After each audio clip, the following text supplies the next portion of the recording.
Pigeons and People, a program from the Center for the Study of Democratic Institutions in Santa Barbara. This is one in a series of programs recorded during a week-long center conference devoted to the theories of Professor B.F. Skinner, as propounded in his best-selling and provocative book, Beyond Freedom and Dignity. He here joins conference participants and center fellows in a wide-ranging discussion of those theories. As the program begins, Dr. Skinner has just been asked about the effect of allowing choices to those being conditioned. Would a subject of conditioning have a measure of freedom if he were permitted to choose between several alternatives? Dr. Skinner answers. I don't believe that multiplying opportunities is going to get us away from this kind of functional explanation.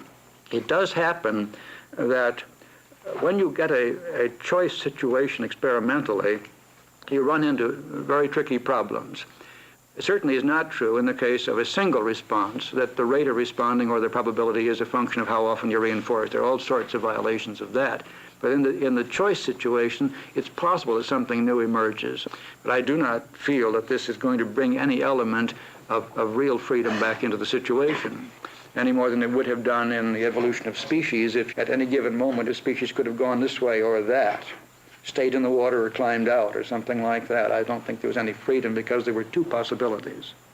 Jensen seems to be, well, his emphasis, of course, is more on genetic behavior than yours. Harry S. Ashmore, president of the center, is referring to a paper prepared by Arthur R. Jensen, professor of education at the University of California, Berkeley. Is there a difference there beyond the question of emphasis?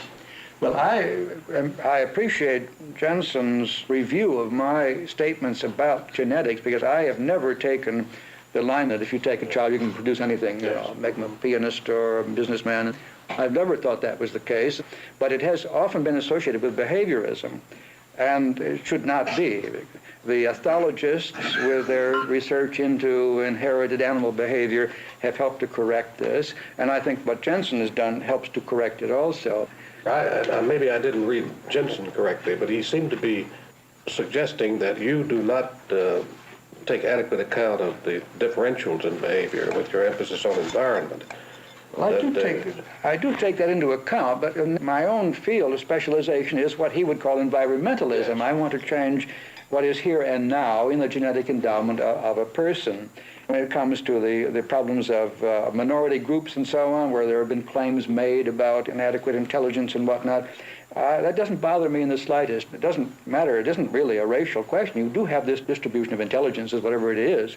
Some very bright people and some very dull people, but we could all move up in our achievements at a fantastic rate if we had better techniques of education, better incentive systems, and that kind of thing. In the last 25 years, pigeons have done things that pigeons never did before in the history of the species. Now you say, well, they weren't intelligent enough to live. Well, they were. It wasn't that the pigeon wasn't intelligent. We weren't intelligent enough to find out under what conditions pigeons will do things. And I would take any child you give me and say that child is capable of only certain kinds of things. But that's not the child's fault. It's our fault in not being able to arrange better conditions under which the child lives. I would like to ask you, to what extent you think the level of explanation which people use when they talk about internal states of consciousness and so on is pitched at a different level from the one that you are suggesting? Robert Rosen, visiting center fellow, is professor of theoretical biology at the State University of New York in Buffalo. The other thing I'd like to raise is the idea that control of behavior is simplistic in a way. You say it can't be simplistic because it's complicated. But things can be complicated and still simplistic. For example, the epicycles were just that. A lot of what you are suggesting is an inference from much simpler kinds of situations. The reason I'm drawing attention to this is because this is a point of difficulty for your interacting with the people that are criticizing you. Yes, I'm sure it is. And I don't for a moment say that we've solved all our problems or that we now have a science of behavior that can handle all aspects of behavior. I wouldn't think of saying that. What I do point to is the rather considerable progress which has been made over the last 30 or 40 years in analyzing contingencies of reinforcement and seeing that they actually do account for behaviors which up to that point had been attributed to what I would regard as metaphorical or fictional concepts, supposedly representing something going on inside. Now, I don't deny for a moment that something goes on inside, but it seems to me that a formulation of what we observe when we observe the privacy within our own skin is demanded of any science of behavior. I do not rule these things out on methodological grounds, as some behaviorists have, or as the positivists have. I think one fairly strong school of logical positivism that ruling out the non-public as not suitable for public discussion. I don't think that for a moment. There's no question at all that a bit of the universe is in the skin of each of us, but I don't believe it's any different for being in our skins, and I think the way we learn about it, that needs to be looked at and analyzed. I was suggesting that there is, if you want, an impedance mismatch between the sort of things that you're saying pitched at a particular level of explication with a particular phenomenological level and the way in which it's understood. And that if we could clear this out of the way, we could be much more... Yeah, but that's the one thing you can't clear out of the way so easily, because that involves some anticipation as to what level you wish to be on. John Wilkinson, Center Fellow. That's never clear on any given level. There's a question of complexity of explanation. There are people, for example, in genetics who don't believe anymore, since they know that there's a gene for maybe the color of the eye, but there's no gene for the liver or the brain. They've been forced to introduce a totally different level of explication by means of introducing feedback mechanisms. And on that level of explanation, most of the things you can say about the lower level of explanation remain true on that lower level, but don't have very much of a correspondence in this higher and more complicated language. Now, this is the thing that seems difficult to accept. Most of the criticisms are beside the point.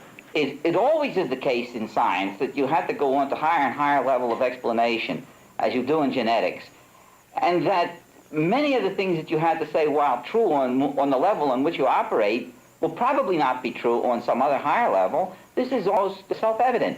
Take the dilemma of the city planners. They have very weak metaphysics about the city. They're involved in some of the problems that you have. But until you get to where Forrester is, and he does it very insufficiently, and he's exposed to very many of the same criticisms by the same people as have attacked you, until you get to that level, which is a very sophisticated mathematical treatment of not genes, but of a vast variety, thousands and thousands of interrelated feedback mechanisms.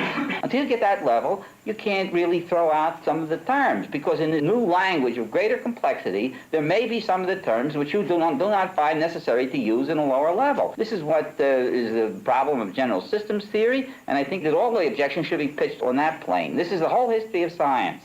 Well, I quite agree that this is what might be called creeping behaviorism. The human behavior is undoubtedly the most complex phenomenon ever submitted to scientific study. Now, a great many people are studying it, most of them with inappropriate methods. I'm not at all surprised that I can't go into city planning and straighten them out on this. I'd like to do so. As a matter of fact, I have worked with several people concerned with architecture and design, urban design, that kind of thing. They are beginning to take an interest in the fact that when you build a city, you're building the space in which people are living, and that something about their behavior in the city is going to be extremely important in the design. They're only beginning, I think, to understand that, but I don't think we know enough now to give them all the help they need. And I'm perfectly willing to admit I can't solve all the problems people throw at me. All I can suggest is how one might go about finding a solution in a rather different way from traditional or current ways.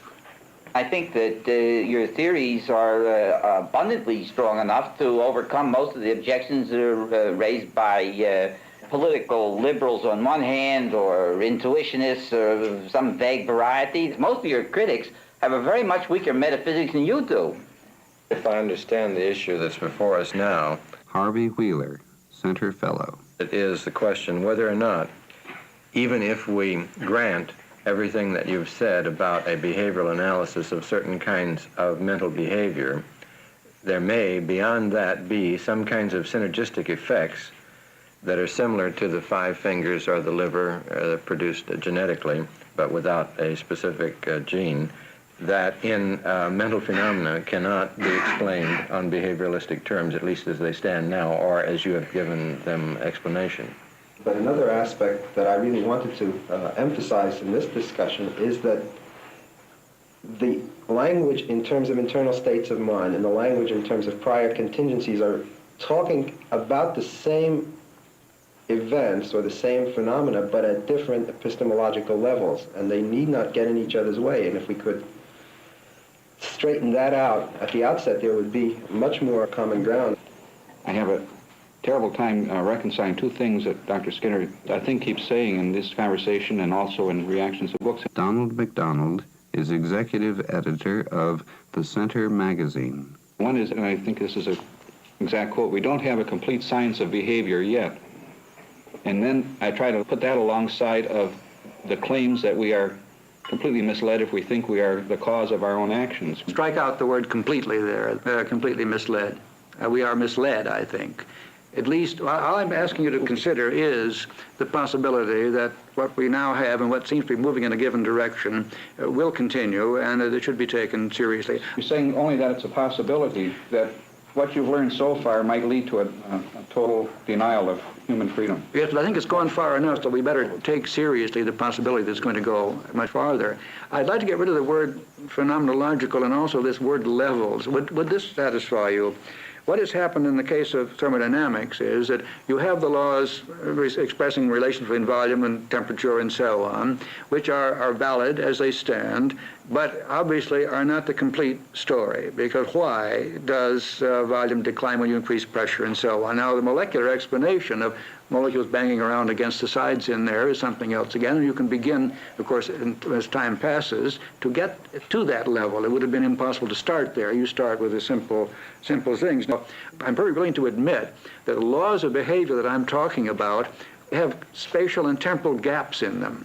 When I say that what an organism does today is a function of what happened yesterday, well, how does yesterday get into today to determine the behavior? Obviously, what happened yesterday has changed the organism. But I'm not talking about that in terms of the way in which it's changed. I leave it up to the physiologist to tell us eventually what actually happened. And I think the physiologist is in the position of the molecular or statistical mechanist who is in dealing with the laws of thermodynamics. And that's all right with me. I believe that original thermodynamic laws established facts to be explained by the molecular analysis, and I believe that the laws of behavior that we get in the laboratory have established facts to be explained by physiology as it mediates the current situation or setting and the behavior, or what happened yesterday, or what happened in the genetics of the species.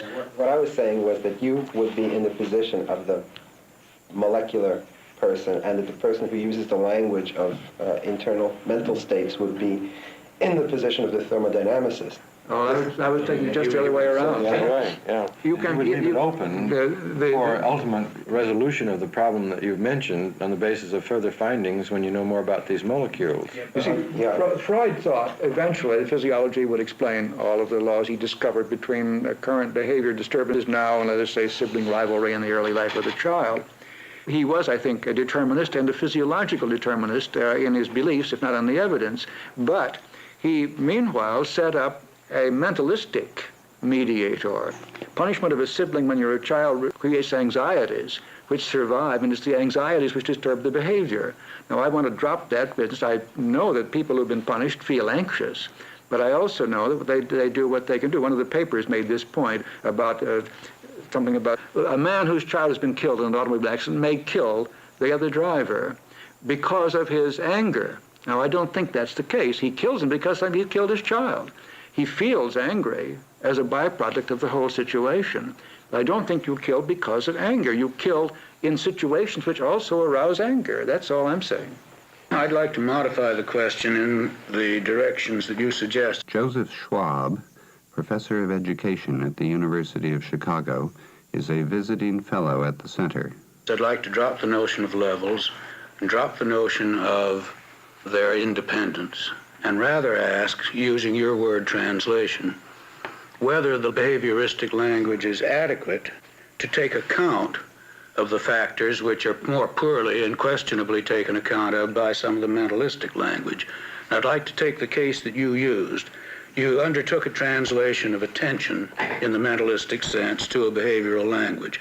I was not persuaded by the translation. That is, I think there was rather a substitution and a lesser substitution.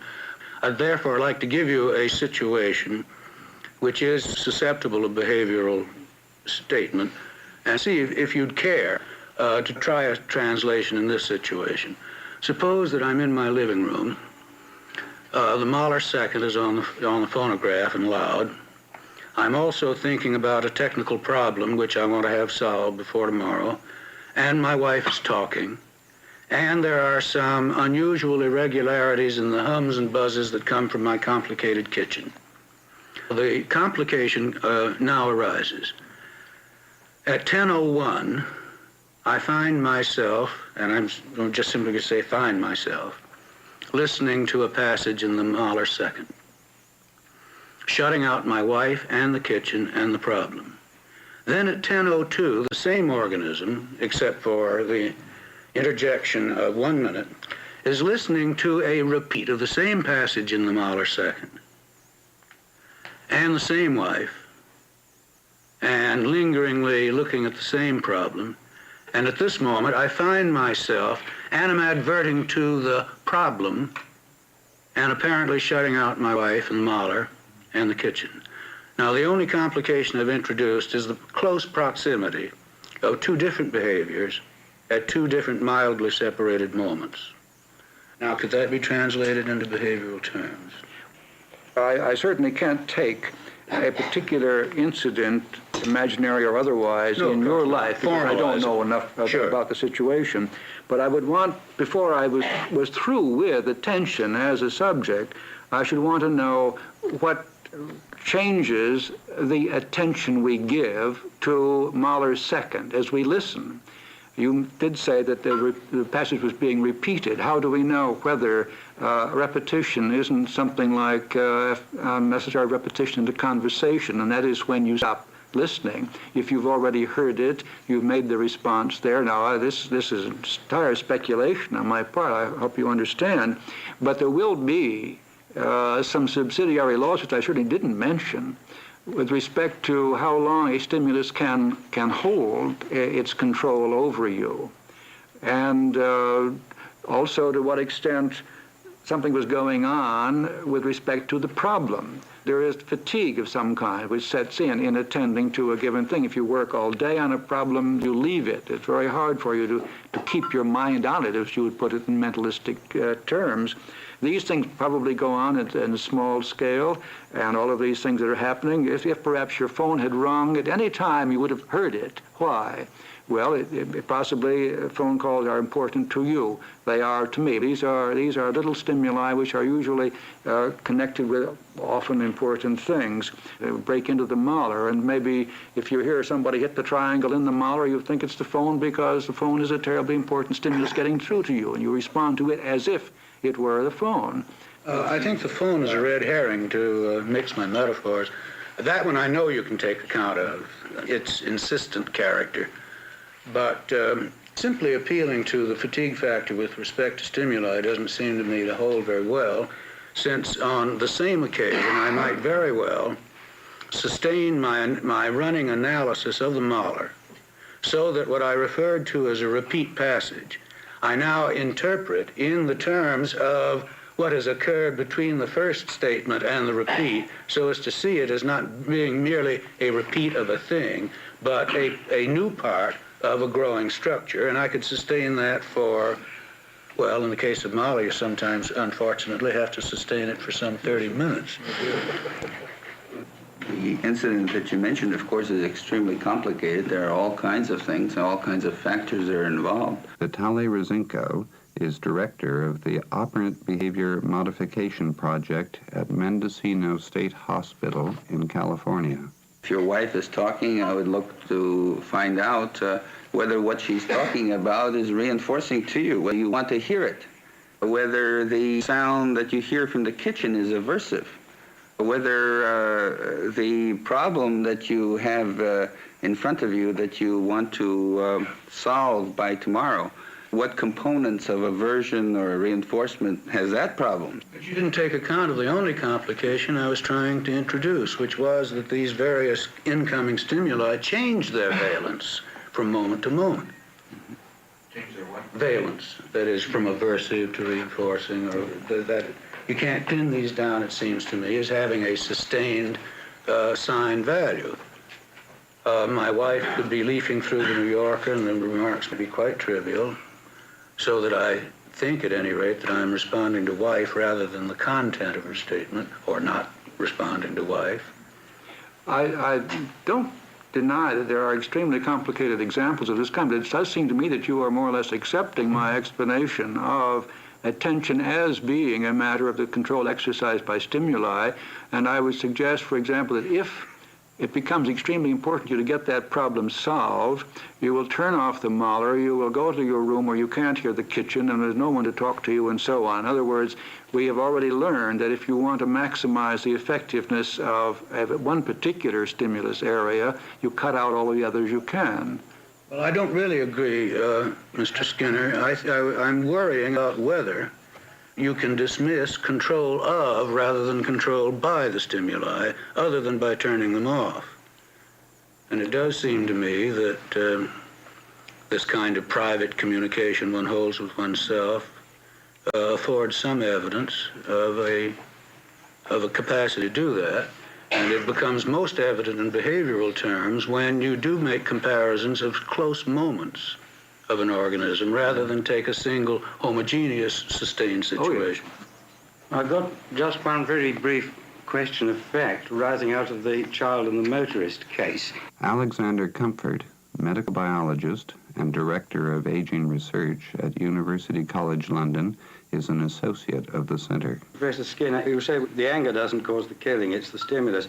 If we turned off with a tranquilizer the physiological readout of anger, the things like a lot of adrenaline, the mental and physical sensations that go with being angry, would that reduce the probability of somebody reacting by killing? Because it strikes me that the happening affects ordinary social controls, because it does affect a whole range of things which are happening in the brain. And this differs in different individuals. I mean, an aggressive psychopath will murder a motorist who doesn't kill his child, but who just bends his fender. Yes, but is the tranquilizer working on the feeling and therefore indirectly affecting the action, or is it at the same time working on the action or the probability of action and thereby changing the feelings?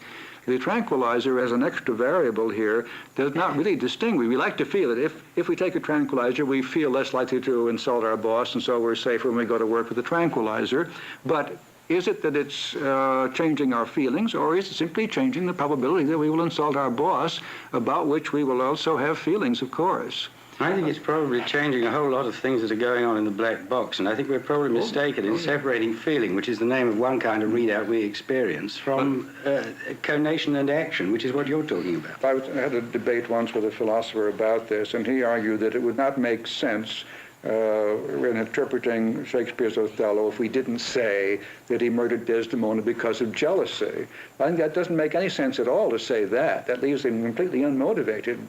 He murdered Desdemona because of the things that Iago said to him about Cassius and so on, and these very same things led him to feel and report that he felt jealous. It also depends on his previous programming, because had Othello been a swinger, he would not have been greatly upset to hear that his wife had been sleeping around. So exactly, but his behavior would have been very different, too. Going back to Mr. Schwab's example, I'll ask you again a simple-minded question. Is the proposition that if you had a complete environmental and genetic history of Mr. Schwab, you could predict his behavior, at least within range of probabilities? There are 2 points there. If you had a completely omniscient observer who knew all the relevant facts, then the question arises, could you handle the facts? Yeah. Or are they just so complicated that even with the help of the best computer that IBM can supply, you still couldn't predict? And I'm inclined to think that might very well be a difficulty also. But I don't expect that anybody will ever be able to predict the various shifts of attention as Joe Schwab listens to Mahler's second while being bothered by that blender in the kitchen interfering with a high fidelity. In terms of the societal application of the theory, this question of level of complexity becomes very important, doesn't it? As to how far you can take your conditioning. And that's why I'm anxious to make it clear that I don't expect to make any global package deal here, as revolutionists tend to do and as utopian theorists tend to do. I don't believe that the complexity of the situation enters into our consideration, for example, of the incentive conditions affecting management in a large company. Ordinarily, a person in a position to take and follow up some new proposal is much safer if he doesn't do it. If he does it and it fails, he will be demoted. If he stays where he is and he's got a good thing going, he sticks with it. Now, everyone knows that this is a problem in an industrial organization. Dr. Skinner, did I hear you correctly when you said that you and other behaviorists had taught taught pigeons to do things that pigeons had never been able to do before? Do what? Yes. That yes. Never in the history of pigeons had they been able. Frank Kelly, Vice President of the Center. So therefore, this couldn't be accounted for by any previous programming of the pigeons. That's right. What has changed? What has changed is that pigeons have been living in some very new environments for the first time in the history of the species. You have been listening to one in a series of programs recorded during a conference held to discuss with Professor B.F. Skinner the theories in his book, Beyond Freedom and Dignity.